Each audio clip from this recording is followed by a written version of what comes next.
एक समाधिस्थ संत श्री राधारमण मिश्र जी।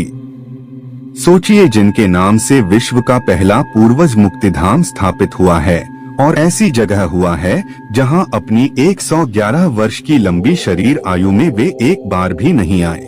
वहां कैसे आज प्रतिदिन हजारों लोग उन्हीं के नाम पर दुखों से मुक्ति के लिए ईश्वरी चिकित्सा कराने खींचे चले आते हैं। कानपुर के गांव करौली में रहने वाले 2-4 लोगों को छोड़ दे तो संत श्री राधारमण मिश्र जी के बारे में कोई बहुत ज्यादा नहीं जानता, गांव वाले भी नहीं, गूगल भी नहीं।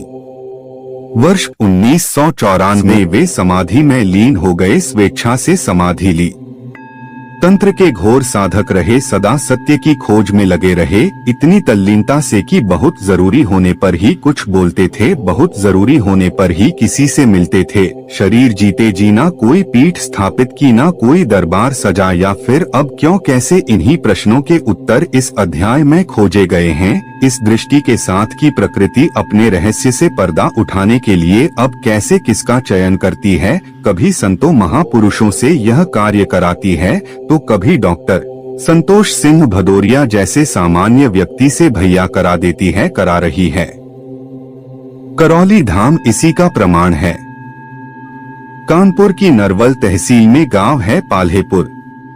वहां के निवासी श्री शिव शंकर मिश्रा व श्रीमती कांता जगरानी देवी के पुत्र के रूप में सन 1883 में श्री राधारमण जी का जन्म हुआ। कहते हैं पूत के पाँव पालने में दिख जाते हैं। राधारमण जी के पास भी ऐसे ही थे, किसी तलाश में भटकते ही रहते थे। शायद अपने पिता के संस्कारों का प्रभाव ज्यादा था। पिता तंत्र विद्या के जानकार थे, इसीलिए राधारमण जी का बचपन वैसा नहीं रहा जैसा गांव के सामान्य बच्चों का रहता है। वह पहली बार 13 वर्ष की आयु में ही घर से निकल गए। सत्य की खोज में, तंत्र विद्या में परागण होने के लिए आसाम प्रदेश चले गए। माता कामाख्या की सेवा में कई वर्ष बाद गांव पाल्हेपुर लौटे। इस दौरान वहां की व्यवस्था में कुछ फेरबदल हुआ। राधारमण जी की माता को उनके मायके फतेहपुर के गाँव बरिगवा में नानाजी रामनारायण अवस्थी की पैतृक संपत्ति मिली है, जिसके बाद राधारमण जी के पिताजी ने निर्णय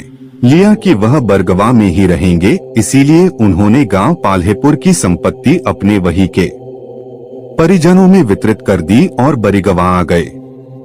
इसी प्रक्रिया और बदलाव में राधारमण जी की शारीरिक आयु 20 वर्ष हो गई। पिताजी ने इनकी शादी कराने का निर्णय लिया ताकि दोबारा घर से न चले जाएं। उम्र भी हो गई थी, इसीलिए तत्काल शादी भी हो गई। लेकिन राधारमण मित्र जी महज गृहस्थ भोग उपभोग के लिए ही नहीं बने थे। शायद नीति ने उनके लिए कुछ और निर्धारित कर रखा था। उन्हें तंत्र व्यवस्था का सत्य खोजना था। वह फिर घर से निकल गए। देश भर के संतों विद्वानों से मिलते रहे, लेकिन असंतुष्ट ही रहे, क्योंकि कोई भी संत उनके प्रश्नों के उत्तर नहीं दे पाते थे। स्पष्ट कर देते थे कि तंत्र का अर्थ अस्तित्व की व्यवस्था में है, न कि जादू टोना चमत्कारों से। परंपरा में तंत्र के साथ मंत्र को जोड़कर संपूर्ण व्यवस्था, जिसमें कि अदृश्य जीवन भी शामिल है, उन सभी के क्रियाकलापों को देखने समझने और मानवीय आवश्यकता होने पर सकारात्मक ऊर्जा से हस्तक्षेप करने का विधान रहा है।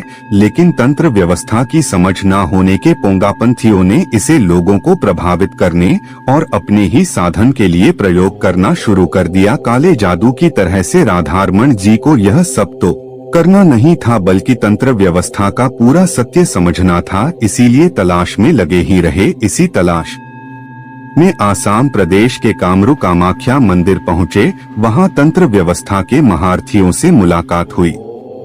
उन्होंने बताया कि तब और साधना करो, यह करते रहो निरंतर। करीब 30 वर्षों तक, 50 वर्ष की शारीरिक आयु होने तक केवल साधना, और तब इतनी लगन थी।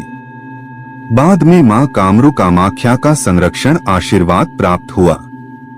इन्हें कुछ तसल्ली हुई कि कुछ मिला। फिर गांव वापस आ गए। यथोचित उपकार करने लगे, मगर बेहद शांत तरीके से। ना कोई आयोजन करते, ना कोई प्रचार, दान चंदा किसी से लेते नहीं थे। खेती किसानी करते थे, कहीं आते जाते भी कम ही थे। राजनीतिज्ञ, अधिकारी, व्यापारी, गृहस्थ सभी आशीर्वाद लेने बरिगवा जाते थे। कर्मों के अनुसार राहत पाते थे। इसी में राधारमण जी की आयु करीब 60 वर्ष हो चुकी थी, इसीलिए अब ज्यादा भागदौड़ नहीं करते थे, या करना भी नहीं चाहते थे, शायद नीति अनुसार जरूरत भी नहीं समझते थे। अंत समय तक गांव के बीच बने मिट्टी के 2 खंडीय घर में रहे। सामने शिव मंदिर था, वही कुआं था। घर की छत पर तख्त डालकर बैठे रहते थे, वही लोगों से मिलते थे। इस तरह यथासंभव उपकार करते करते वर्ष 1994 में 111 वर्ष की आयु में ब्रह्मलीन होने यानी जीवित समाधि में जाने का निर्णय लिया। फिर घोषणा पूर्वक सभी गांव वालों को समाधि की तिथि भी बता दी। अपनी समाधि स्वयं ही तैयार कराई। समाधि में किस तरह से उन्हें बैठना है, क्या क्या प्रक्रिया करनी है,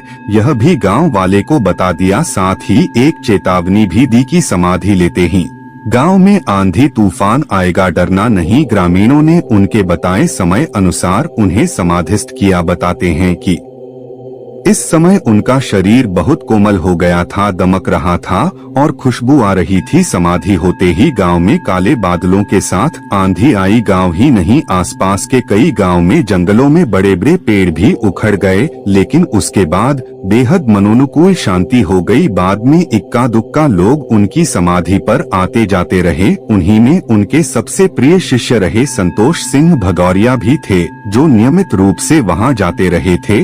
फिर अचानक एक रात श्री भगौरिया जी को स्वपन दीक्षा देकर तंत्र व्यवस्था विद्या से पर्दे उठाने आरंभ किए, लोगों को लाभान्वित करना आरंभ किया। ईश्वरी चिकित्सा विज्ञान अनुसंधान केंद्र करौली धाम श्रृंखला की ही पहली कड़ी है।